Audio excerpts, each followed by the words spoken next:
Bago ang lahat, shout out sa lahat ng nakikinig. Gusto ko lang bigyan ng reaction itong sagot ni Steven dito sa sinabi ni Tech June.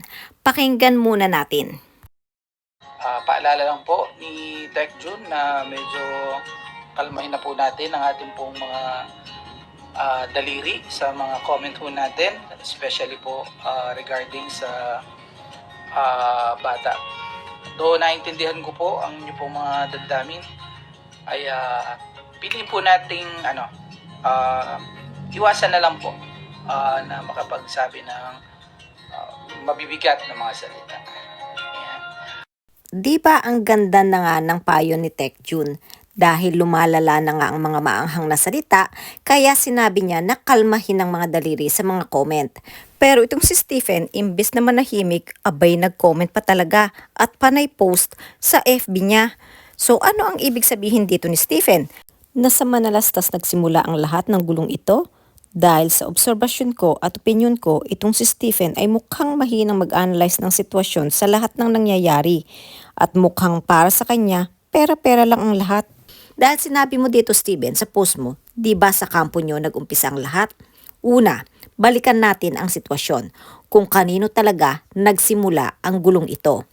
Hindi ba sa mga ninong na mga konsentidor? Ang tanong, isa ka ba sa nagbigay ng palihim na hindi alam ng guardian? Dahil kung oo, then isa ka sa nagsimula ng gulo. Pangalawa, nang nagpaalam ba si Dave na magbabakasyon sa nanay ng 3 araw, alam mo ba na hindi na siya babalik at pupunta siya kay Francis? Kung oo, isa ka sa kasama na nagsimula ng gulo. Pero kung hindi, pinagsabihan mo ba si Francis na mali ang ginawa niya sa pagkupkop sa bata na hindi in-inform ang guardian? At kung hindi mo pinagsabihan si Francis, then isa ka sa pumanig sa gumawa ng gulo. So ngayon, kanino nagsimula talaga ang lahat ng ito? Ang reaksyon ng family Malalastas kay Francis at Daisy ay normal lang bilang tumatay yung pamilya ng bata. At ang hindi pag-inform sa kanila bilang tumatay yung guardian, kahit sinong guardian o magulang mag-aalala at makakapag-isip na kidnap nga ang nangyari. It's not them who started the fire. There's someone who lit the match causing the fire to spread. Hindi mo ba na-realize yun? Mahina lang ba talaga ang critical thinking mo o isa ka rin sa konsentidor na nakapaligid kay Dave? Hindi porket malaking pera ang invest mo o naibigay mo kay Dave, kakampihan mo at kukonsintihin mo ang mali. Ang mali ay mali. Hindi na ako magtataka kung bakit ganyan na lang kalakas ang loob na umalis sa manalastas yang si Dave dahil alam niyang makukuha niya ang lahat ng bagay sa piling ng mga konsentidor. Pero ito ang tandaan mo, Stephen, hindi tayo nabuhay para sa pera at mga material na bagay lang.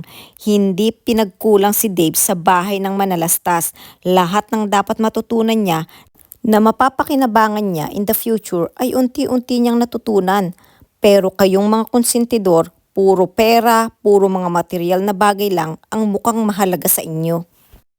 Tapos may post ka pang ganito. Analyze natin ito. Nakausap mo silang lahat. So nakita mo walang kidnap na naganap. Bakit hindi mo pinagsabihan si Francis na mali ang ginawa niya? Nakupkupin si Dave nang hindi ini-inform ang tumatayong guardian at pamilya ng bata. Marahil idadahilan mo, maraming sinabi ang bata sa iyo, kaya naawa ka sa bata. Nakakatawa, Stephen, imbis na ikaw ang nag-guide sa bata, mukhang ikaw ang na-manipulate at napasunod ng bata kasama ng mga konsentidor na pinanigan mo. Hindi mo ba na-realize? The most crucial stage is from 16 to 19 years old. It is the period of transition between childhood and adulthood. They go through several changes. Karamihan sa kabataan ay dumadaan sa stage na kung saan gusto na nilang maging independent, naiinis sa mga disiplina at nagre-rebelde. At yung iba nga, lumalayas pa nga tulad ng ginawa ni Dave. Okay naman si Dave until someone nagbibigay ng malaking halaga na palihim, kumukonsenti sa lahat ng gusto niya. Of course, a teenager like that, once nakakuha ng kakampi, lahat ng pagdidisiplina ng guardian ay magiging mali sa paningin niya. Dumaan tayo sa pagiging teenager and most of the teenagers think sila ang tama. At kung nakatagpo sila ng matanda na konsentidor na sasang-ayon sa mga iniisip nila at gusto nila, abay maiisip talaga nila na tama sila.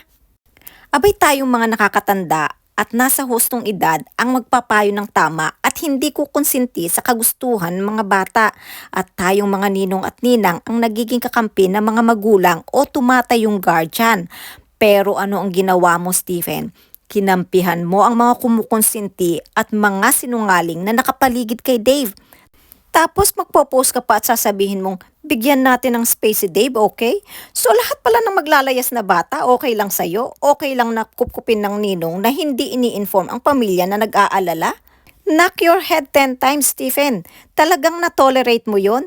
Kahit sino na mataas ang critical thinking, abay maiisip na either mahina ang critical thinking mo o isa ka lang talaga sa mga konsentidor. At isa pa nga pala, talagang pinost mo pa message ng isang bata. Kukuha ka lang ng opinyon sa isang bata pa na ang tingin sa manalastas, nagastos na ang pera. Wala pa kayong proof. Bakit hindi mo i-correct yung bata na wala pang proof yan? Hindi yung ipopost mo pa para lang matabunan ang lahat ng move ninyong mali. Alam mo, Stephen, kung hindi mo tinolerate ang maling ginawa ni Francis at Daisy at kinausap mo ang bata at ang nanay na humarap na lang sa manalastas at sabihing buo na ang desisyon niya na babalik na siya sa nanay niya. Tutal inamin naman niya na mali ang pagsisinungaling niya na magbabakasyon lang siya at wala nang balak bumalik. Doon pa lang sa pag-amin na yon, tapos na sana. At ikaw sana ang tumulong sa bata na mag-explain sa manalastas na buo na ang desisyon ng bata. At kinuha nyo na lahat ng dapat kuhanin. Hindi nyo na dapat pinatagal pa at gumawa pa ng mga kasinungalingan niyang si Daisy na lalong nagpalala ng sitwasyon. Tapos sisisihin nyo ang manalastas, natural magre-react ang mga supporters ng pamilya manalastas. Abay hindi lang naman si Dave ang tinulungan nila, sobrang dami. Tapos magsasalita pa si Rex na si Dave ang nagpasikat. Regardless kung sino ang nagpasikat, the fact na marami silang tinulungan at tinutulungan, that's all that matters. This is not about who brings fame and money in the table. It's a joint contribution of every single person. Maliit man o malaki, ginamit ng Diyos para abutin ang mga nangangailangan ng tulong. Pero dahil sa mga maling desisyon, sa mga personal na interes ng iba, sa mga kasinungalingan at sa mga konsentidor, lahat nabuwag. At tandaan, ang layunin na maiangat ang bata, disiplinahin kung kinakailangan, lahat yan nasa proseso para pagdating ng panahon, makatulong sila sa misyon na maabot ang mga iba pang nangangailangan. Pero ang nangyari sa obserbasyon ko at opinion ko, halos nailagay si Dave sa pedestal.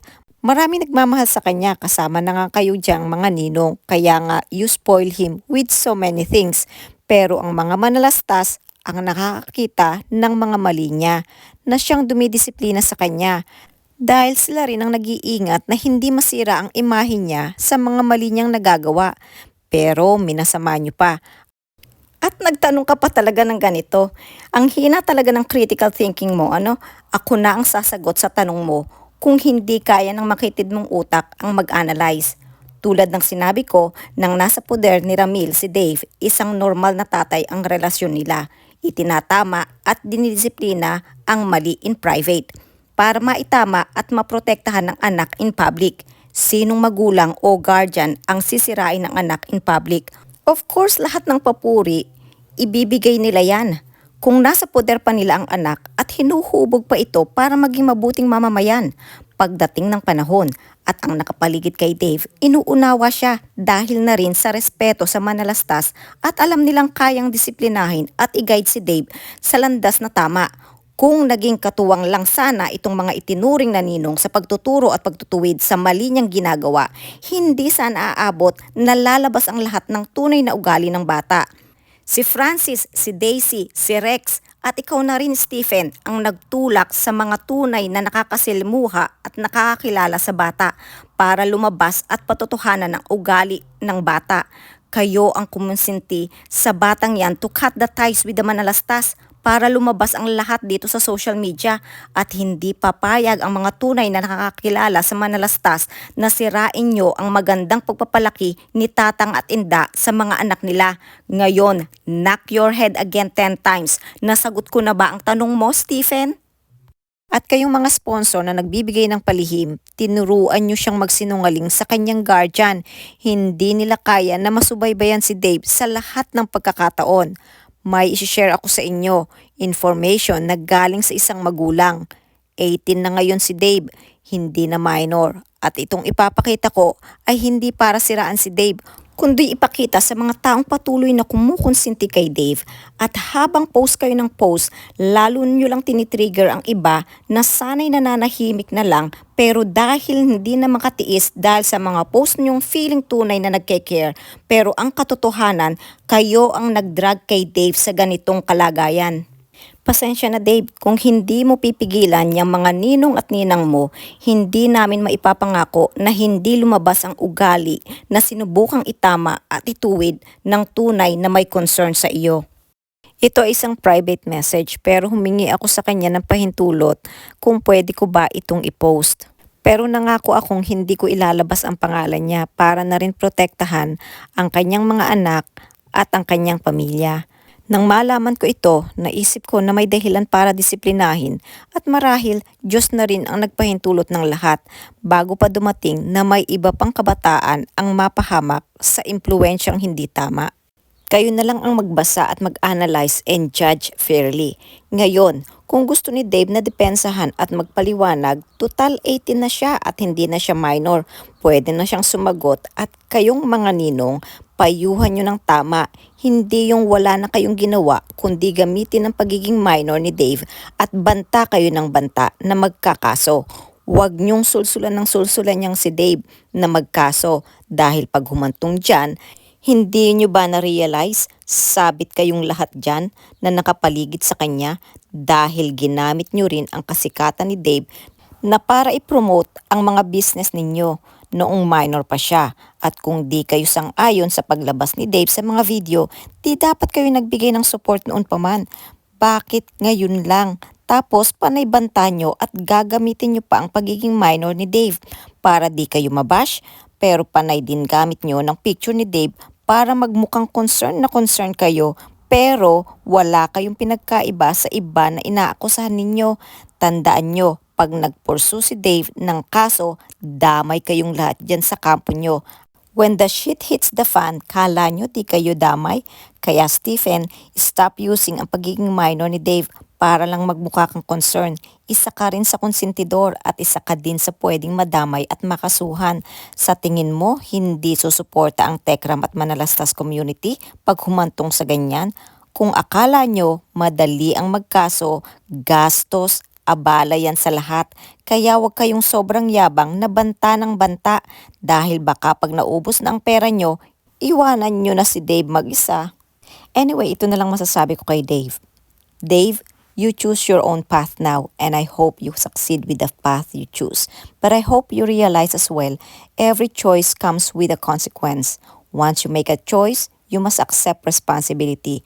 You cannot escape the consequences of your choices, whether you like them or not. Hanggang dito na lang muna tayo. This is Ecclesiastico. Thank you for listening and God bless.